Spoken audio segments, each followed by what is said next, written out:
It is May 31st, if you didn't know. And what does that mean? Well, it's our last chance to make up ground in our May sub battle, as it is the last day of the month. We're currently trailing by 43 subscribers to 76ers now. They beat us in the play-in. They can't beat us in the May sub battle as well. So help me out and hit that sub button.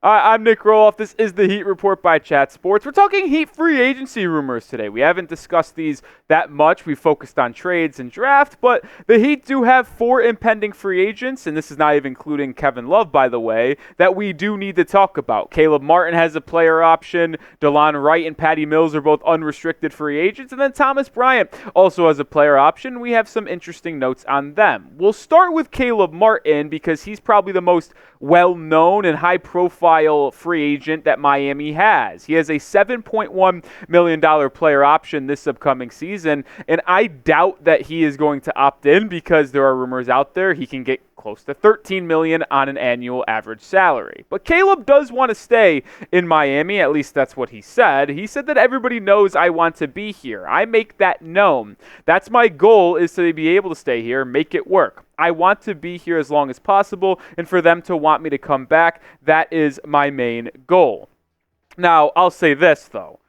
I don't think it's feasible. And we've talked about this at length on the channel about how it's just unlikely for the Heat to bring him back unless they are able to get under the first apron of the tax, because if they were to give him a $10, $11 million contract, which even that would be a discount, it would just put them over the second apron, and they're not going to give themselves those limitations the second apron gives you for Caleb Martin. So it would have to be $5 million less than what Caleb could get on the open market, which would be the player option, which Caleb's not going to opt into that. And it stinks because I would like to keep him. He had another solid year for Miami in 23-24, was consistent in playing 64 games, averaged 10 a night. The shooting numbers dipped a little bit in terms of efficiency, but the volume went up. Caleb is a frustrating player at times because he makes some interesting decisions on the basketball court when it comes to shot selection and turnovers, but there is no doubt that he is one of the better playoff risers that Miami has had, and you saw it in the playoff finals run that happened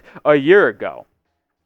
If the Heat did want to keep Caleb Martin, they would need to shed salary. And yes, he is someone that is valuable to this Heat roster, but because of that first apron and second apron tax, where they're only $5-6 million away from the second apron, if they gave Caleb $10+ million a season, that would put them over the second apron, which would just put way too many limitations on the Miami Heat to make other roster moves and trades. So Riley, he knows that, and he is not going to give Caleb Martin $10+ million in free agency because he's going to go over the second apron.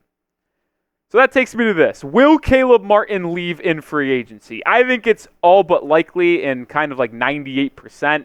I just don't see a way he would sign a long-term deal with Miami making only $7 million a year. So type L for leave or type S for stay.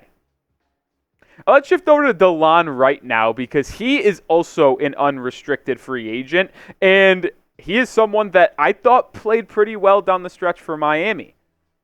I want Delon Wright back in the 305 because after signing with the Heat over the February All-Star break, he was terrific. And terrific might be a strong word, but for what you're getting on the buyout market, I liked it. He is a good defender, and he fits really well in the Heat's defensive scheme, especially at the top of that zone with his lengthy arms and just IQ to jump the passing lanes. And if he's able to be in the offseason for Miami in training camp and get a full workout in the Heat staff and developmental system, I would expect his three-point jumper to increase, and that's the biggest question. But he would be a great vet min signing for Miami to add to this Heat depth and roster.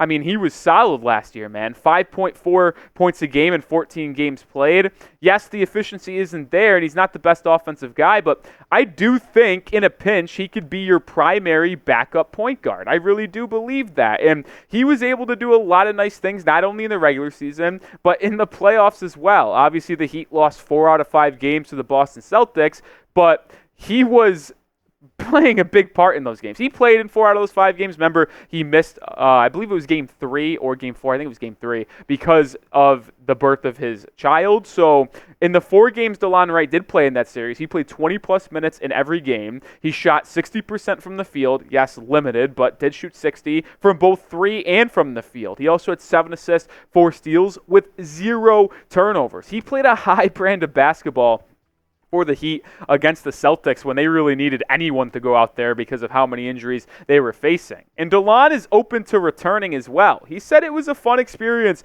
for me over the past 2 months I've been here, so I would definitely love to come back, but it's a business, so you never know what the future holds. I kind of mentioned this a little bit ago, but it would only cost the vet min if you're the Miami Heat. At least that's what I believe, because he was a buyout player, which means if you're on the buyout market, you're likely not playing good basketball, and teams don't really value that much. So I wouldn't expect his stock and price to rise after the 14 games he played for the Heat. So I think he would be available to sign for the absolute vet min. And if Pat Riley deems him worth signing, which I do, I would expect to get this done because it feels like Delon Wright does want to return. 2 more players that we have to talk about, but make sure you get started with Prize Picks, the #1 daily fantasy sports app, and you get a first deposit match up to $100. The NBA Finals is set, and they just mean more on Prize Picks, and so do the star players. You can get boosted payouts on select basketball stars that you won't find anywhere else. I've already got an entry for Game 1 as it gets tipped off on June 6th. More than 6 rebounds for Daniel Gafford, more than 14.5 points for Derek White, and less than 27.5 points for Jason Tatum. It's a 3-player entry to win 5 times my money, but you could turn $10 into $1,000 with a single game watching your favorite sports this summer. Just make a Prize Picks lineup that takes as little as 60 seconds. You just need to pick more or less on 2 to 6 player stat projections, and then you are locked in. So download the app today and use code CLNS for a first deposit match up to $100, or go to the description and comments of today's video, prizepicks.com/CLNS. That link will be there. Use code CLNS to get a first deposit match up to $100. Pick more, pick less. It's that easy. Let's talk about Patty Mills now, as he is also an unrestricted free agent. Not someone that was bought, I guess he technically was on the buyout market, but it came a little bit later than the Delon Wright signing. Mills was very shaky for the Heat in his limited playing time, but Patty Mills also expressed a desire to be at least open to returning. He said very quickly, I inherited everything that this organization is about and felt every part of that. So as hard as the adjustment was to get into everything at the end of the season and make a run, I enjoyed every part of it. Well, I'll tell you what, Patty, I didn't enjoy every part of it. Sure, there was a couple games where you did some nice things, but this dude was horrific for the Heat in his 13 games. He averaged more points than like a Delon Wright, but his goal was also to chuck up way more shots and be a threat from the three-point arc. But he didn't really shoot that well from 3. He shot 20.8% from beyond the arc, and he shot 33.8% from the field. Like, he was unplayable, but the Heat had to play him because of how injury-riddled they were. Patty Mills, it's unfortunate, but at age 35, he's an undersized guard. He can't move laterally anymore. He just gets absolutely babied by any other guard because they're bigger, they're stronger, they're faster. They just hunt him in switches. You can't play him defensively, and the only way that you could have him on the floor is if he was shooting 40% from 3 and being an actual threat on the offensive end. But as you just saw with the numbers, Patty Mills was not doing that, so there is no reason to bring Patty Mills back. It would only cost a vet min contract like Delon Wright, but I am not bringing him back. I would rather use that roster spot on like a Jamal Cain or a Alondes Williams, who at least has upside for the future, rather than a 36-year-old guard that is basically unplayable. But out of the 2 unrestricted free agent guards the Miami Heat have, which one would you want to re-sign the most? If it's Delon Wright, type DW. If it's Patty Mills, type PM. I do expect to see a lot of W's or DW's down below, though.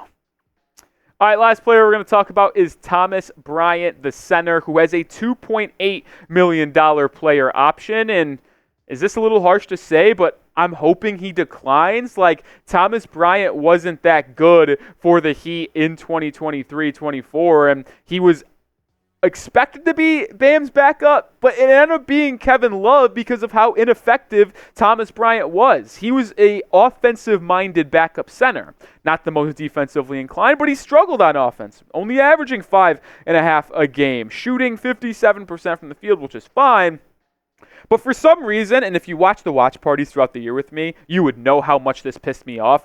18.2% from three, yet he thought he had a green light from beyond the arc. He was launching them, and he was never making them. It made no sense that Thomas Bryant could pull some of the shots he was pulling.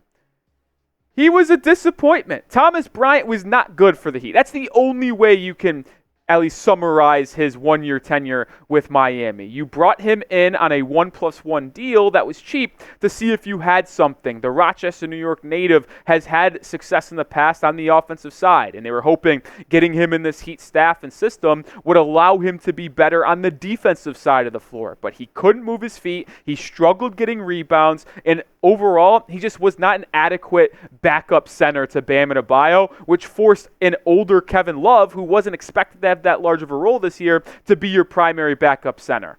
Thomas Bryant was a major disappointment for the Miami Heat in 23-24, and I would not want to bring him back, but he does have a player option. But this leads us to the quest for a backup center, and it just continues, man. Ever since Bam Adebayo became the starting center for Miami in 2019-2020, we have not had a good backup center. Myers Leonard, oh boy.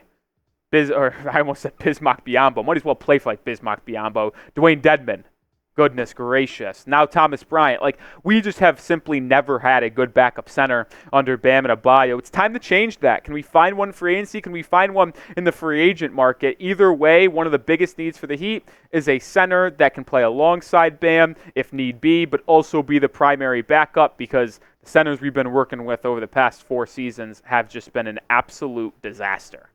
All right, I'll do it for today's video. Make sure you follow me over at Twitter at Nic_Rohloff. I am talking Heat basketball every day. If you have a question surrounding Miami, you can also hit me up over there. So give me a follow. I'll see you tomorrow with another video. Go Heat.